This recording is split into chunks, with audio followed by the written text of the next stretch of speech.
there was one place the me decade didn't seem to reach: Bloomington, Minnesota. Now, where else did ice skating preclude football on the stadium turf? We were amazed at the sheer will of the Vikings fans. It would be 12 below, but each Sunday, the campers would roll in, the beer would be packed in snow, and the pregame tailgate parties wouldn't miss a beat. Our cameramen loved to shoot this stuff because there was nothing else quite like it. The game was not the main reason you were there.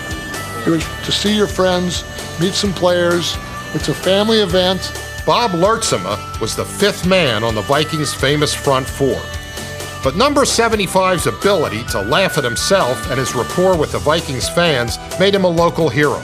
Even today, he's still up there, a testament to fans who prefer a regular guy to a regular starter. You have to realize that one thing about tailgating, you had all week to talk about it.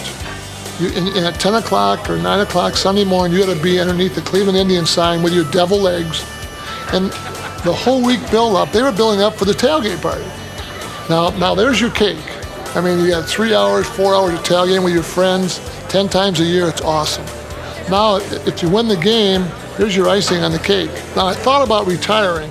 I said, I'll just be a fan. I mean, this is more fun than a game. Viking football to us is one of the most important things in our life. Every Sunday morning that the Vikings play here, this town is Viking town. Not only that, we even provide the beautiful cold weather for it. We have an air-conditioned stadium, and I hope we could keep it that way because the Viking fans warm it up.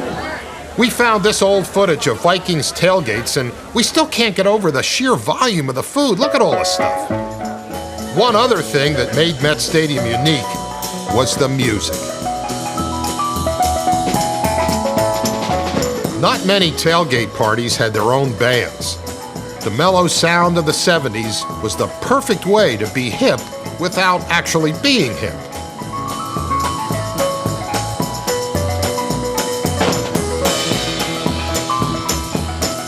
Sometimes the music was contemporary.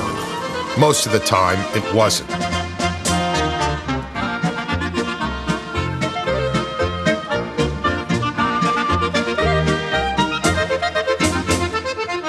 We worked the parking lots to gather material for a study on American tailgating.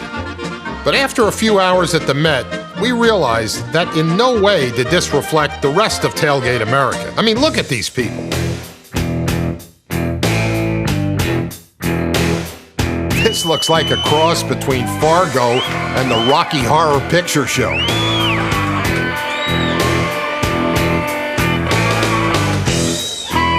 Now the cabaret is back on Broadway. Maybe this guy has found steady work. These days, the Vikings play downtown, and there isn't much room for tailgating.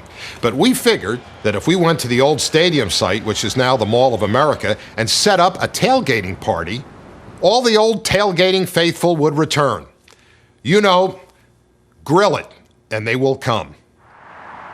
We rented out the parking lot of the Thunderbird Hotel across from the old Met. We had plenty of beer, plenty of sandwiches. We had our own parking staff. The only problem, nobody showed up. So Todd, Yes. what exactly was your idea here today? My idea here today was to recreate the spirit of the Vikings tailgate party circa 1972-73 by having a party outside the parking lot of Mall of America. And obviously, this is the worst idea I've ever had in my life. So what are you saying, that no one's here? I'm saying that nobody's here. Fire up that old Fairmont of yours and come out to the back parking lot of the Thunderbird. It got so bad that we had to put our catering guy in charge of getting out the fans. Yeah, you gotta wear your Viking stuff though. Paint their face. Yeah, paint your face, get butt naked and run around. I don't care. The Thunderbird, anything goes. You guys see somebody way down there. There's a car over there. Check that truck. Hey, you know, maybe we're in the wrong spot. Wait, there's a guy here. What are you parking around here? You got a good spot? What a beautiful day for tailgate. 32 degrees, perfect. But you're the only one here, Bob. Well, you know what happened? So many people are waiting outside. I cut in front of them. They got them all stopped. There's thousands of people waiting to come to this party. But apparently security won't let them in. See, there you go. So, yeah. In retrospect, we should have promoted this thing a little better. But hey, we're filmmakers, not party planners. And later that night, there were real live ex-players and fans at the annual Minnesota Players Alumni Dinner.